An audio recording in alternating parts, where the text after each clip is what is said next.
Hai, saya Tom MC Ifle, founder Top Coach Indonesia. Teman-teman, hari ini saya kedatangan tamu yang hebat. Beliau adalah pemilik Premiera Skincare yang merupakan salah satu skincare yang dipilih oleh orang-orang high level, ya, eksklusif. Dan kenapa saya suka? Karena ternyata saya melakukan treatment dan kemudian hasilnya luar biasa. Nah, jadi kita kenalan dulu dengan Pak Adi dan Bu Amel. Cerita dulu dong, Pak Adi, kenalan siapa Pak Adi? Halo. Ya, saya Adi. Backgroundnya apa? Oke ya, saya Adi. Ya, saya Amelia. Ya, kita sebagai owner Premiera Skin and Body Care. Ya, Premiera Skin and Body Care itu bermula 7 tahun yang lalu. Ya, pada satu Amelia sebagai istri saya, dia suka sekali treatment, nyoba kemana-mana, tetapi pada saat itu kalau mau treatment dengan kualitas yang bagus harus jauh-jauh keluar kota, bahkan keluar negeri. Nah, keluar negeri tentunya kita dari tiket pesawat, akomodasi, dari makan, belum lagi dari treatmentnya dari currency lain, itu biaya yang cukup besar gitu ya. Dan maka itu mulailah Amelia mencoba beberapa treatment di kota-kota besar di luar negeri ya. Saya pada saat itu kami ketemu dengan House of Dura Skincare. Nah, seiring dengan waktu dunia kecantikan terus berkembang dan kami mengucapkan syukur atas dukungan dari customer kami di Semarang. Mereka begitu puas dengan kualitas kami. Ya, saat 7 tahun berlalu dunia estetika ini sangat berkembang sehingga sekarang tidak hanya mencakup kulit saja ya, tetapi juga mencakup mulai dari whole beauty treatment, mulai dari skincare, mulai dari body care, mulai dari body slimming, tightening, mulai dari hair care, ya, eyelash, nail care, dan masih banyak lagi ya yang akan kita kembangkan lebih lanjut.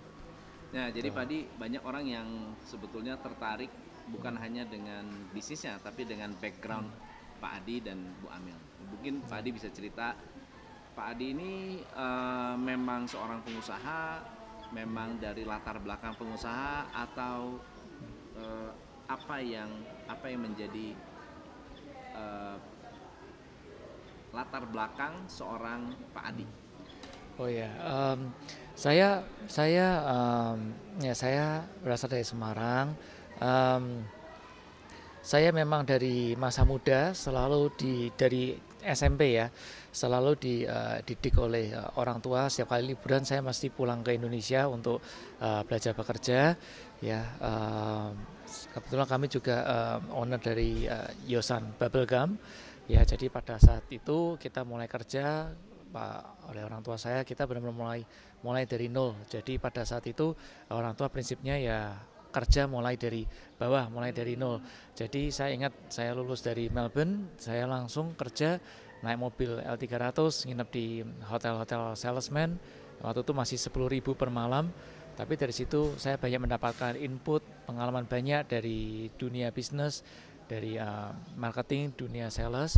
Dan setelah itu kita juga bergerak di bidang properti ya, dan sekarang kita dari parent company, sekarang kita adalah generasi kedua ya. Kami di mana di properti kami selain kita menjual, mengontrakkan, kami juga mengisi dengan business unit. Wow. Di tempat kami ya. Nah, kan kalau persepsi orang di luar sana kan ya enak dong, Pak Adi kan orang tua udah punya bisnis. Mulai dari nolnya kan nggak nol banget. Jadi apa didikan orang tua Pak Adi yang sampai hari ini masih diingat, dan mungkin boleh dikatakan apakah sama dengan teman-teman di luar sana yang memang benar-benar mulai dari nol? Ya, sebenarnya kalau mulai dari nol, orang tua saya mungkin hitungnya termasuk agak sadis ya. Jadi kita mulai dari nol, ya memang kita juga mulai dari nol. Jadi walaupun kita memakai properti kita sendiri, tetap dengan orang tua kita tetap diperhitungkan. Jadi saya tetap harus bayar, cuma kadang-kadang kalau papa cuma ngomong ya kamu mau ngasih papa berapa? Itu kalau pertanyaan seperti itu tuh saya sudah bingung, sudah susah ditawar ya. Orang tua seperti itu ya semua. Jadi orang tua, tapi dari situ pertama mungkin saya kurang bisa menerima, tapi sering dengan waktu saya mulai sadar, oh itu cara mendidik yang sebenarnya baik. Jadi supaya kita tuh setiap kali keputusan yang kita ambil, kita harus diperhitungkan ya dengan matang. Semua harus ada perhitungannya, jangan cuma asal buka, tapi tidak ada rencana, tidak ada strategi yang matang. Ya. Jadi sebetulnya orang tua bukan kasih kemudahan ya, semua gampang, uang gampang, segala properti boleh dipakai gampang. Ya, tapi harus ada pertanggungjawaban. Semua harus ada pertanggungjawaban. Ya, harus ada pertanggungjawaban. Bikin proposal dulu. Bikin proposal. Iya, jadi kita kalau mau buka usaha, mau pakai properti papa, kita harus bikin proposal dulu. Proposal dulu harus di ACC dulu, kalau nggak di ACC nggak bisa.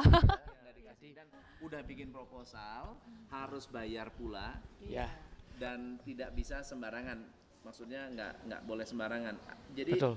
Apa masa-masa kecil, kalau boleh cerita tentang masa kecil Pak Adi, karena ayah juga pengusaha. Ya. Bagaimana masa kecil Pak Adi ini bisa membentuk Pak Adi seperti sekarang? Masa kecil saya, ya tentunya ayah saya mengajarin saya tentang kesederhanaan. Ya, jadi saya masih ingat ketika pada saat saya masih kecil, bahkan teman-teman saya itu sudah mobilnya Mercedes apa semua, tetapi selalu ayah saya itu mungkin pepatahnya itu with great power ya comes great responsibility. Jadi ayah saya itu dari kecil tuh selalu mengajarkan untuk untuk kesederhanaan dan untuk menggunakan resources kita secara wise.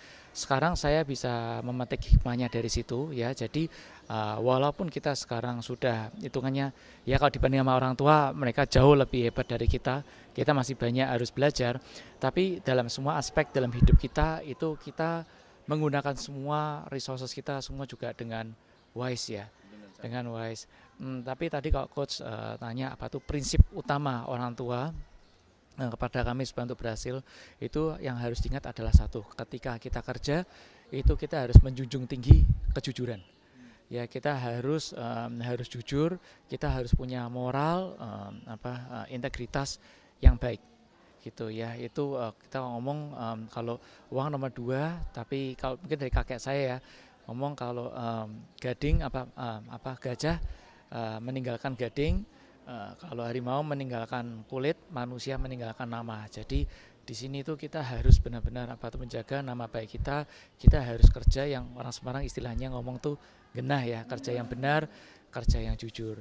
Dan prinsip ini pun juga kalau di bidang skincare itu juga sangat tepat sekali. Jadi kita dengan setiap customer ya prinsip kita tuh adalah kejujuran. Jadi semua material yang kita pakai itu kita imported quality, kita tidak pernah compromise di quality, imported quality, dan teknologi yang kita pakai itu sekarang tidak hanya menang award di nasional tapi di level international. Jadi di Aesthetic Industry Awards itu banyak menang, bahkan banyak dipakai oleh karpet merah Hollywood ya, seperti itu. Tapi itu ada di Semarang. Jadi customer kami sudah tidak perlu jauh-jauh lagi ke luar negeri, ke Korea, ke Amerika, keluar kota, tidak perlu habis uang banyak, mereka bisa di Semarang dan harga kami pun bersaing untuk kualitas tersebut.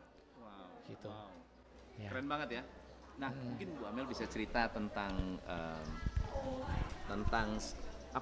tentang bagaimana sih bisa membuat orang percaya dengan Premiera, karena kan saingannya banyak, apalagi brand-brand besar juga banyak. Tapi kenapa yang saya tahu adalah banyak sekali pejabat, artis jauh-jauh dari Jakarta, dari luar kota datang ke Semarang, datangnya ke sini. Jadi bukan omong kosong, itu luar biasa. Waktu pembukaan yang datang itu, jadi timnya itu bisa berinteraksi dengan orang-orang yang istilahnya benar-benar high level, tapi mereka sangat-sangat bisa bisa dekat, bisa akrab, bisa baik. Itu pasti ada sesuatu yang berbeda. Boleh cerita, Bu Amel? Iya, klinik kita Premiera memang saya bilang beda tempat-tempat lain karena konsep kita adalah homey. Karena kita di sini menerapkan prinsip keluargaan itu nomor satu. Keluarga nomor satu, jadi sama pasien customer kita ini kita anggap seperti keluarga kita sendiri. Jadi hubungan kita sama mereka itu dekat. Hubungan dengan, tapi gimana cara membuat mereka bisa dekat? Awalnya bagaimana? Awalnya gimana ya? Dari ngobrol, dari ngomong, dari kita menentukan treatment, karena ya gitu, with by heart sih. Ya karena kebanyakan orang di luar sana ya, kalau skincare, saya juga pernah datang ke beberapa tempat, yang dikejar itu adalah omset. Jadi kadang-kadang treatment yang tidak dibutuhkan itu dipaksakan. Ya misalnya saya treatment rambut nih, yang ditawarkan adalah di luar rambut, misalnya suruh laser lah, suruh apalah. Nah yang ketika saya datang ke Premiera, rambut ya benar-benar dianalisa, didiagnosa, diperhatikan, lalu dilihat ini butuhnya apa, apakah benar-benar harus butuh sesuatu yang mahal, apakah perlu yang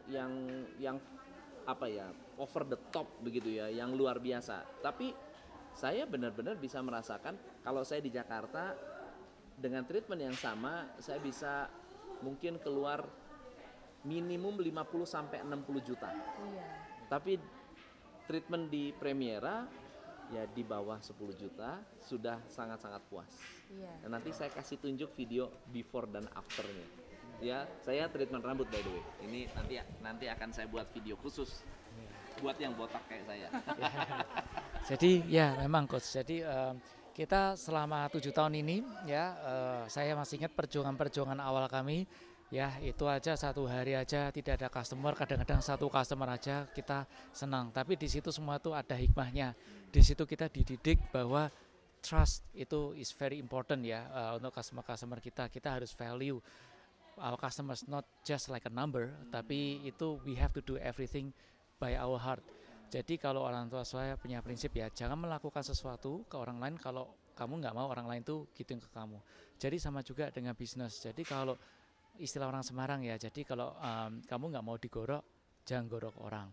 Ya jadi di sini treatment sesuai dengan kebutuhan Jadi dan nggak mungkin sampai yang kasih yang sampai istilahnya gorok. Ya.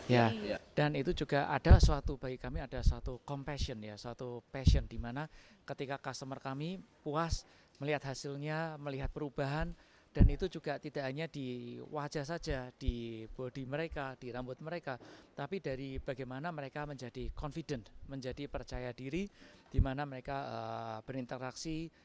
Salah satu contoh ya, kita ada treatment fame ya, di mana dari situ terus suami semakin sayang, di mana dia lebih percaya diri di lingkungannya dia, di society dia. Kita mendengarkan itu bagi kita tuh adalah suatu kepuasan. Ya suatu kepuasan. Jadi di sini kita we do it by heart, we are genuine, kita kita sincere, dan itu tidak bisa dibohongin. Jadi customer merasakan, oh iya di tempat kita ini benar-benar unik, benar-benar beda, dan memang ini benar-benar pakai quality products yang benar bagus. Jadi ada hasilnya, gitu. Oke. Ya. Boleh cerita nggak kalau Pak Adi dan Bu Amel ikut terlibat di bisnis dan sekarang bisa dikatakan punya tim yang cukup bagus. Apa sih yang dilakukan sehingga tim itu bisa setia, bisa ikutin aturan dan bisa istilahnya, yang sulit sekarang kan membuat tim bisa seperti kita. Bisa seperti kita yang menghargai customer, jujur dan seterusnya.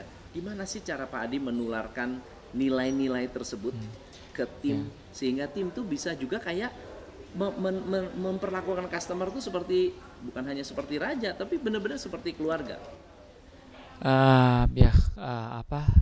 We do it from the heart, and saya lagi juga kita jangan melakukan sesuatu kalau kita tidak ingin orang lain melakukan itu ke kita. Jadi kita harus bisa mengerti, bisa berada di segi pandang mereka. Juga di sini saya juga menerapkan suatu prinsip di mana di perusahaan saya itu yang paling besar harus menjadi yang paling kecil. Jadi semakin posisi semakin tinggi itu bukannya semakin nyuruh-nyuruh, semakin bosi, semakin gimana, tapi harus semakin melayani. Jadi ini adalah leadership by example. Jadi ketika yang generasi berikutnya, yang staff-staff yang baru, mereka melihat seperti itu, secara tidak langsung hati nurani mereka pun juga melihat saya tuh siapakah saya sampai senior-senior saya itu begitu ini. Nah dari situ pun juga mereka pun juga menularkan itu, ini seperti chain. Jadi dari situ pun terbentuklah suatu karakter, suatu pribadi yang baik ya. Jadi pembentukan karakter itu tidak mudah, tidak hanya sehari 2 hari, tapi butuh waktu yang lama ya. Jadi dari situ staff-staff kita ya seperti tadi Bu Amel ngomong, kita seperti family, dan culture kita ini terbawa sampai ke customer kita. Jadi kita kalau ngomong skincare kita seperti rumah, much more than that. Tidak hanya bangunan, tapi segalanya, semua aspek, atmosfer, semua itu very welcome. Jadi mereka tuh dengan kita juga serasa seperti tempat sendiri, tapi itu secara sincere ya, secara murni. Karena hal-hal seperti ini kalau kita berusaha pura-pura tidak bisa buat. Kalau buat customer itu pandai, mereka tahu dan mereka merasakan gitu. Jadi kembali lagi itu ya dari lingkaran kecil ke lingkaran lebih besar, ke lingkaran yang lebih besar lagi gitu. Jadi membangun bisnis itu tidak bisa hanya sekedar uang, tapi juga didasari oleh kejujuran, integritas, dan mau memberi contoh kepada tim, sehingga tim itu tidak hanya sekedar melihat bahwa kita juga punya komitmen, tapi juga yang di atas itu justru semakin melayani, makin di atas semakin melayani. Wah itu keren banget. Bu Amel boleh cerita nggak treatment apa yang paling disukai di Semarang? Treatment untuk saat ini kita lebih best treatmentnya tuh fat freeze body. Dia jadi untuk itu kalau kepingin bodinya lebih slimming, lebih istilahnya. Target kita untuk itu, untuk lemak yang bandel. Ini lagi booming banget di tempat kita saat ini. Jadi let's say misalnya fat freeze itu kalau perut saya gemuk, gendut, itu lemak-lemak dengan target tertentu. Iya. Di freeze, di vakum, terus habis itu dia dibekuin sampai -9 derajat selama 1 jam. Efeknya apa buat badan? Efeknya nanti lemaknya lemaknya beku tadi, beku terus dia lemaknya udah mati. Lemaknya mati, dia akan keluar melalui urin. Artinya mati itu bagaimana? Istilahnya dia akan luruh ya, lemaknya udah kayak dia kan beku, habis beku dia akan dimasas kembali seperti bentuk semula. Prosesnya selama sebulan, setelah itu dia akan luruh melalui urin.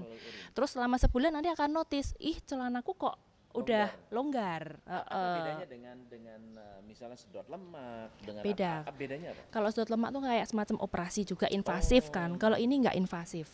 Jadi nggak pakai jarum, nggak ada hubungan sama darah dah. Yang pasti aman, nyaman, dan hasilnya sih pasti ada. Hasilnya bagus. Paling populer hari ini. Yang ini yang sekarang lagi best banget ini yang fat freeze. Juga rambut. Coach Tom, iya. TOP BGT, ini hasilnya. Waktu itu saya sempat rontok, lalu kemudian benar-benar kurang nggak pede lah, nggak pede. Lalu kemudian saya tanya di Jakarta itu gimana sih caranya supaya bisa memperbaiki rambut kita supaya bisa kembali seperti dulu, minimal ya nggak rontok. Di Jakarta itu segala macam ditawarkan dan ceritanya nggak memuaskan lah di beberapa tempat. Lalu saya ke Premiera, lalu kemudian dianalisa, dilihat kepalanya, dianalisa kulitnya, dilihat penyebabnya apa, didiagnosa, ditanya, benar-benar sangat thorough sekali. Thorough itu sangat-sangat detail sekali dan baru ketemu tuh, ternyata yang dibutuhkan hanya mungkin waktu itu saya diberi growth factor sama ada PRP itu dari darah kita. Ternyata darah kita itu ada satu bagian yang bisa membuat merangsang pertumbuhan yang luar biasa. Saya riset dulu tuh, ternyata benar. Apalagi selain itu? Selain body itu ada fat freeze, ada untuk rambut itu kita punya 2 macam, bisa PRP, bisa growth factor. Kita juga ada laser.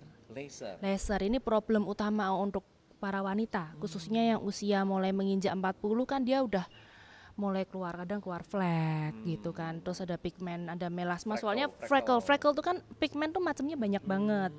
Nah, nanti kita bisa bantu dengan konsultasi dulu dengan dokter bisa menentukan treatmentnya apa. Kita bisa menggunakan treatment laser itu untuk menghilangkan pigmen. Dan yang menarik biayanya itu benar-benar affordable banget gitu ya. Saya percaya banget kalau ada orang yang mencari kualitas dan harga. Ada kan banyak orang bilang begini, harga ada uang ada barangnya. Ya ada kualitas ada harga. Harganya mahal ya pasti kualitasnya bagus. Ini agak sedikit luar biasa. Kualitasnya bagus banget, tapi harganya sangat affordable. Nanti Anda mesti datang sendiri. Ya itu pasti, soalnya semua treatment yang ada di Premera sebelum saya keluarkan itu saya coba ke badan saya sendiri. Itu harus saya coba sendiri. Saya mau tahu hasilnya seperti apa. Kalau ada hasilnya bagus, baru saya berani jual ke pasien gitu. Karena itu menjaga nama kami juga, reputasi kami juga. Nama dan reputasi. Nah, kalau dibandingkan dengan dulu, apa yang dibutuhkan oleh masyarakat atau para wanita hari ini? Misalnya, kalau dulu kan orang pengen cepet, yang penting cepet putih, cepet. Apa? Yang penting pengen cepet hasil. Jadi sebetulnya sekarang itu yang terbaik itu bagaimana sih? Semuanya sebetulnya terbaik semua. Cuman itu kita lihat kasus by kasus. Cuman memang tadi ada laser, ada apa. Kalau kepingin yang lebih bagus ya itu kulit sehat, glowing tadi. Bisa dicapai dengan laser tadi juga bisa membantu. Tapi kalau kepingin yang lebih instan lagi, kita punya Skin Glow Folate. Itu dengan menyuntikkan tahu nggak itu apa, ada asam namanya hyaluronic acid. Itu sudah diproduksi di badan kita sendiri, cuman dengan pertambahannya usia produksi asam itu berkurang. Itu yang menyebabin wrinkle. Jadi bisa dikatakan itu bukan chemical berarti ya? Chemical tetapi yang sebetulnya itu istilahnya gimana ya? Jadi kita membantu karena produksi HA di dalam badan kita udah berkurang, kita membantu dari luar. Ya, kita menggunakan produk yang berkualitas, kita nggak kompromi dengan produk kita. Kita menggunakan Skin Glow Folate. Iya, itu itu bisa bertahan sampai 9 bulan. Cukup sekali aja, nanti dia bisa bertahan sampai 9 bulan dengan kulitnya lebih sehat, lebih glowing, lebih cerah, lebih moist dan lembab. Gitu. Keren banget. Nah, tentang bisnis kita belajar banyak, tentang menjaga kualitas kita belajar banyak. Kalau ada rencana mau di franchise-kan atau mau dikembangkan? Kita pengen buka cabang ya. 167 cabang ya. Jadi plannya akan membuka 167 cabang dan senang banget bisa kenal Pak Adi, Bu Amel dan Premera. Semoga kedepannya tambah dahsyat, tambah sukses. Amin. Dan buat teman-teman, basically saya sudah pakai, jadi saya berani merekomendasikan. Dan ini tidak dibayar. Ini tidak ada hubungan transaksi sama sekali. Tapi yang pasti adalah saya melihat bahwa ada sebuah bisnis yang dikelola dengan profesional, bukan hanya profesional, tapi karyawannya itu kerjanya dengan hati, dan itu menurut saya sulit sekali. Makanya saya undang Pak Adi untuk ngobrol dengan kita di sini di channel Tom MC Ifle untuk bisa sharing apa sih rahasianya bisa membuat bisnis yang karyawannya itu bisa kerja dengan penuh dengan hati. Yang penting tuh seperti orang tua saya ngomong tuh, yang penting jadi orang baik. Jadi orang baik. Jadi orang baik. Ke semua itu jadi orang baik. Ketika jadi orang baik, seperti ketika kita bahas dengan Coach Tom, ya itu jadi the universe semua itu orang baik nanti akan ketemu dengan orang baik. Gitu semuanya tuh universe semua tuh seems to pull ya itself gitu towards us gitu. Ya. So gitu. Thank you so much. Pak Adi, Yeah. for your time. Thank you so much, Bu Amel. Yeah. Buat teman-teman, Anda nanti bisa lihat deskripsi cara berkomunikasi atau kalau Anda mau coba-coba pergi ke The Premiera. Dan thank you so much Anda sudah simak. Please comment, like, and subscribe. Kalau bisa share. Dan dari saya, thank you. Salam pencerahan.